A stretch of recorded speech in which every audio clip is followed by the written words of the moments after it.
हाय सांग माने ममता किचन को मु स्वागत जनाऊँगी। आसंतु आज आम बनैबा आलू भजा जोटा सब ओडिया मानकर पसंद।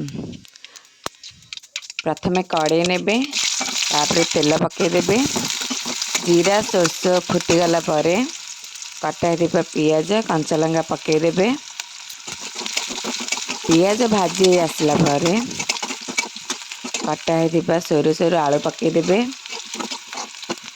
आलू पकई सारा हलदी एवं स्वाद अनुसार लुण पकई घाटी देबे। घाटिकी घोड़े देबे। घोड़े देला मझे मझे घाटुवे देखुवे काले लग न जाए। भजा सीझी आसला प्लेट को काढ़ी सर्व करदे। इजी रेसिपी आपन को भल लगे लाइक करेंगे, शेयर करेंगे और सब्सक्राइब करने को जमार भूलें।